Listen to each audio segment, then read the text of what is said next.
Hi. Chapter 14, Mental Gender. The Kybalion. Students of psychology who have followed the modern trend of thought along the lines of mental phenomenon are struck by the persistence of the dual mind idea, which has manifested itself so strongly during the past 10 or 15 years, and which has given rise to a number of plausible theories regarding the nature and constitution of these two minds. The late Thomas J. Hudson attained great popularity in 1893 by advancing his well-known theory of objective and subjective minds, which he held existed in every individual. Other writers have attracted almost equal attention by the theories regarding the conscious and subconscious minds, voluntary and involuntary minds, the active and passive minds, etc., etc. The theories of the various writers differ from each other, but there remains an underlying principle of the duality of mind. The student of the Hermetic philosophy is tempted to smile when he reads and hears of these many new theories regarding the duality of mind, each school adhering tenaciously to its own pet theories and each claiming to have discovered the truth. The student turns back the pages of occult history, and way back in the dim beginning of occult teachings, he finds references to the ancient Hermetic doctrine of the principle of gender on the mental plane, the manifestation of mental gender, and examining further, he finds that the ancient philosophy took cognizance of the phenomenon of the dual mind and accounted for it by the theory of mental gender.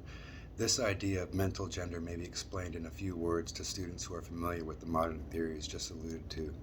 The masculine principle of mind corresponds to the so-called objective mind, conscious mind, voluntary mind, active mind, and the feminine principle of mind corresponds to the so-called subjective mind, subconscious mind, involuntary mind, passive mind, etc. Of course, the Hermetic teachings do not agree with the many modern theories regarding the nature of the two phases of mind, nor does it admit many of the facts claimed for the two respective aspects. Some of the said theories and claims being very far-fetched and incapable of standing the test of experiment and demonstration. We point to the phases of agreement merely for the purpose of helping the student to assimilate his previously acquired knowledge with the teachings of the Hermetic philosophy. Students of Hudson will notice the statement at the beginning of the second chapter of the Law of Psychic Phenomenon that this mystic jargon of the Hermetic philosophers discloses the same general idea, the duality of mind. If Dr. Hudson had taken the time and the trouble to decipher a little of the mystic jargon of the Hermetic philosophy, he might have received much light upon the subject of dual mind, but then perhaps his most interesting work might not have been written. Let us now consider the Hermetic teachings regarding mental gender. The Hermetic teachers impart their instruction regarding the subject by bidding their students to examine the report of their consciousness regarding their self. The students are bidden to turn their attention inward upon self-dwelling within each. Each student is led to see that his consciousness gives him first a report of the existence of self. The report is, I am. This at first seems to be the final words of the consciousness, but a little further examination discloses the fact that this I am may be separated or split into two distinct parts, or aspects which, while working in unison and in conjunction, yet nevertheless may be separated in consciousness. While at first there seems to be only an I existing, a more careful and closer examination reveals the fact that there exists an I and a me. These mental twins differ in their characteristics and nature, and an examination of their nature and phenomenon arising from the same will throw much light upon the many problems of the mental influence. Let us begin with the consideration of the me, which is usually mistaken for the I by the student until he presses the inquiry a little bit further back into the recesses of consciousness. A man thinks of himself in the aspects of me as being composed of certain feelings, tastes, likes, dislikes, habits, peculiar ties, characteristics, etc., all of which go to make up his personality or the self, known to himself and others. He knows that these emotions and feelings change and they die away, are subject to the principle of rhythm and the principle of polarity, which take him from one extreme of feeling to another. He also thinks of the me as being certain knowledge, gathered together in his mind, thus forming a part of himself, this being "This is me of a man," he says. But we have proceeded too hastily. The me of many men may be said to consist largely of their consciousnesses of the body and their physical appetites, etc. Their consciousness being largely bound up with their bodily nature, they practically live there. Some men even go so far as to regard their personal peril as part of their me. They cannot conceive of a self independent of the body. Their mind seems to them to be practically something belonging to their body, which in many cases it is indeed. But as man rises in the scale of consciousness, he is able to distinguish his me from his idea of body, and is able to think of his body as belonging to the mental part of him. But even then, he is very apt to identify the me entirely with the mental states and feelings, etc., which he feels to exist within him. He is very apt to consider these internal states and as identical with himself, instead of their being simply things produced by some part of his mentality and existing within him, of him, and in him, but still not himself.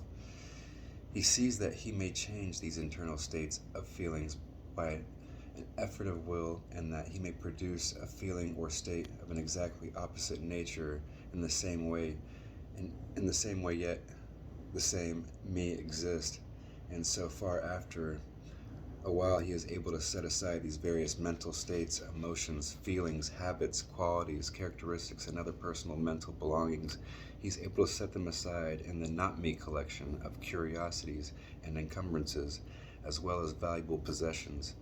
This requires much mental concentration and power of mental analysis on the part of the student, but still the task is possible for the for the advanced student, and even those not so far advanced are able to see in the imagination how the process may be performed.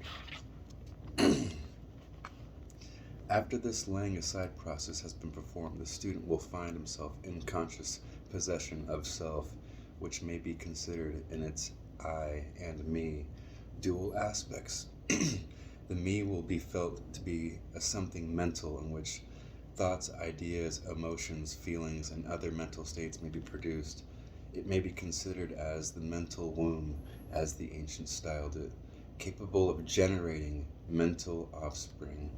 It reports to the consciousness as a me, with latent powers of creation and generation of mental progeny of all sorts and kinds. Its powers of creative energy are felt to be enormous, but still it seems to be conscious that it must receive some form of energy from either its I companion or else from some other I.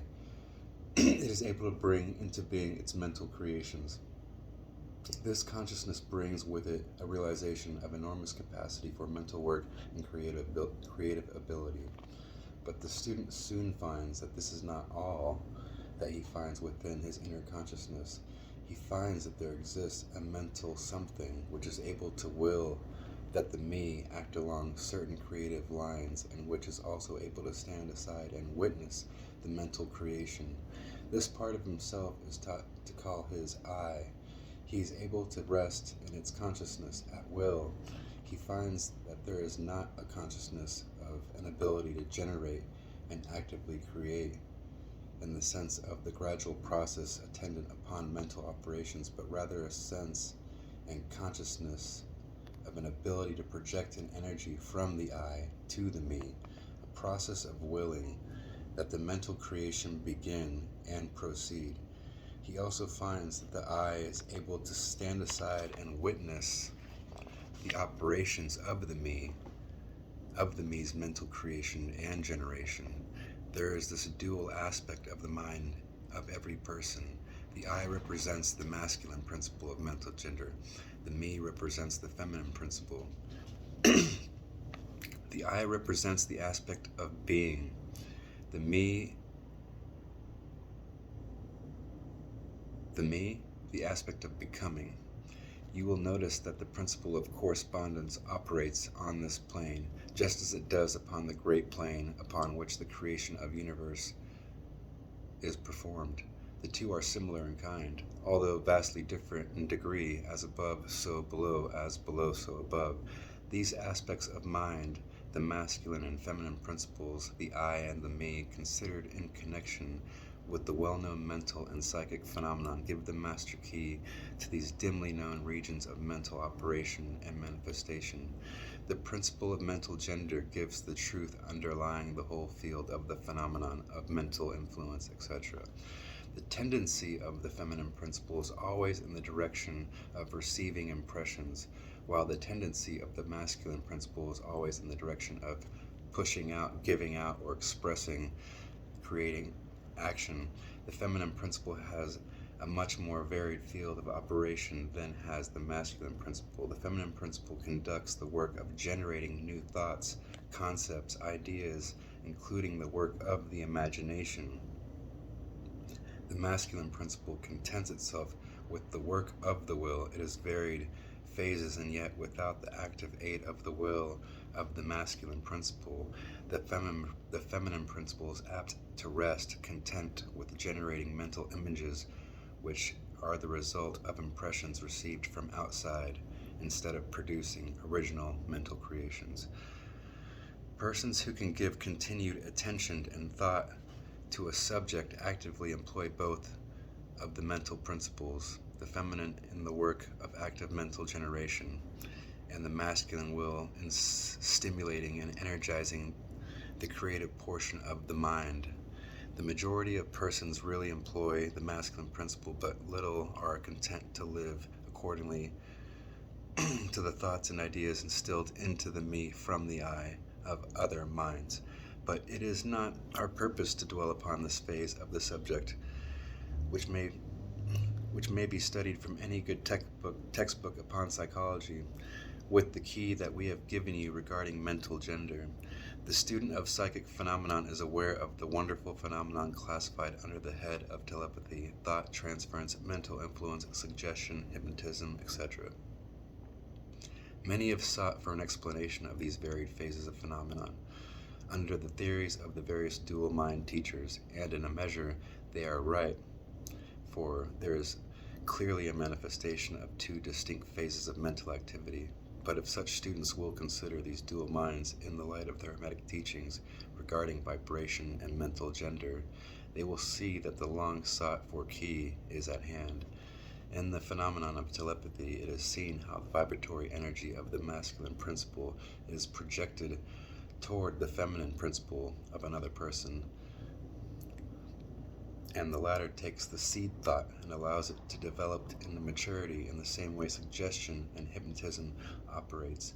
The masculine principle of the person giving the suggestion directs a stream of vibratory energy or willpower toward the feminine principle of the other person, and the latter, accepting it, makes it its own and acts and thinks accordingly. An idea thus lodged in the mind of another person grows, develops, and in time is regarded as the rightful mental offspring of the individual, whereas in reality, like the cuckoo egg placed in the sparrow's nest where it destroys the rightful offspring and makes itself at home, the normal method is for the masculine and feminine principles in a person's mind to coordinate and act harmoniously in conjunction with each other. But unfortunately, the masculine principle of the average person is too lazy to act. The display of willpower is too slight, and the consequence is that such other persons are ruled almost entirely by the minds and wills of other persons, whom they allow to do their thinking and willing for them. How few original thoughts or original actions are performed by the average person? Are not the majority of all persons mere shadows and echoes of others, having stronger wills or minds than themselves?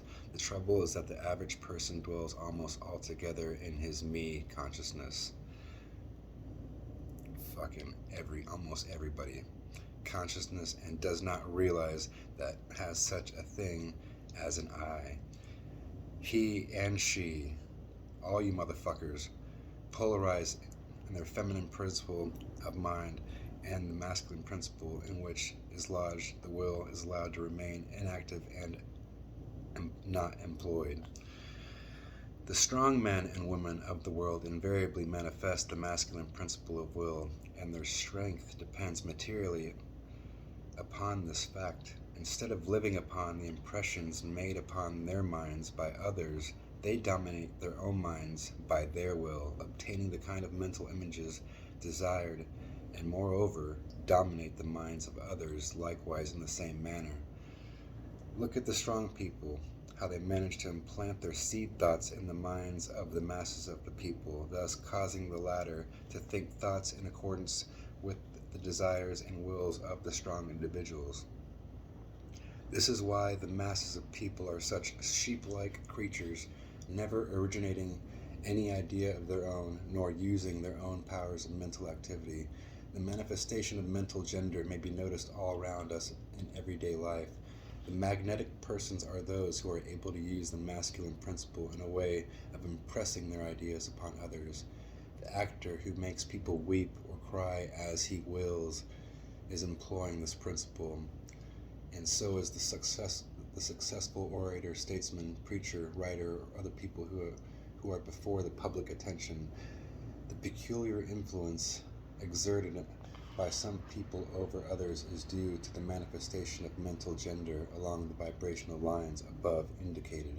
In this principle lies the secret of personal magnetism, personal influence, fascination, etc., as well as the phenomenon generally grouped under the name of hypnotism. The student who has familiarized himself with the phenomenon generally spoken of this psychic will have discovered the important part played in the said phenomenon by that force which science has styled suggestion, by which term is meant the process or method whereby an idea is transferred to or impressed upon the mind of another, causing the second mind to act in accordance therewith. A correct understanding of suggestion is necessary in order to intelligently comprehend the varied physical phenomenon which suggestion underlies, but still more is a knowledge of vibration and mental gender necessary for the student of suggestion, for the whole principle of suggestion depends upon the principle of mental gender and vibration. It is customary for the writers and teachers of suggestion to explain that it is the objective or voluntary mind which makes the mental impression or suggestion upon the subjective or involuntary mind, but they do not describe the process or give us any analogy in nature whereby we may more readily comprehend the idea. But if you will think of the matter in the light of the Hermetic teachings, you will be able to see that the energizing of the feminine principle by the vibratory energy of the masculine principle is in accordance to the universal laws of nature, and that the natural world affords countless analogies whereby the principle may be understood. In fact, the Hermetic teachings show that the very creation of the universe follows the same law, and that in all creative manifestations upon the planes of the spiritual, the mental, and the physical, there is always in operation this principle of gender, this manifestation of the masculine and the feminine principles. As above, so below, as below, so above. And more than this, when the principle of mental gender is once grasped and understood, the varied phenomenon of psychology at once becomes capable of intelligent classification and study instead of being very much in the dark. The principle works out in practice because it is based upon the immutable universal laws of life. We shall not enter into an extended discussion of or description of the varied phenomenon of mental influence or psychic activity. There are many books, many of them quite good, which have been written and published on this subject of late years. The main facts stated in these various books are correct, although the several writers have attempted to explain the phenomenon by their various pet theories of their own. The student may acquaint himself with these matters by using the theory of mental gender, he will be able to bring order out of the chaos of conflicting theory and teachings, and may moreover readily make himself a master of the subject if he or she be so inclined. The purpose of this work is not to give an extended account of psychic phenomenon, but rather to give the student a master key system whereby he may unlock the many doors leading into the parts of the temple of knowledge where he may wish to explore. We feel that in this consideration of the teachings of the Kybalion, one may find an explanation which will serve to clear away many perplexing difficulties, a key that will unlock many doors. What is the use of going into detail regarding all of the many features of psychic phenomenon and mental science, provided we place in the hands of the student the means whereby he may acquaint himself fully regarding any phase of the subject which may interest him. With the aid of the Kybalion, one may go through any occult library, a new, old, the old light from Egypt, illuminating many dark pages and obscure subjects. That is the purpose of this book. We do not come expounding a new philosophy, but rather furnishing the outlines of a great world, old teaching, which will make clear the teachings of others, which will serve as a great reconciler of different theories and opposing doctrines.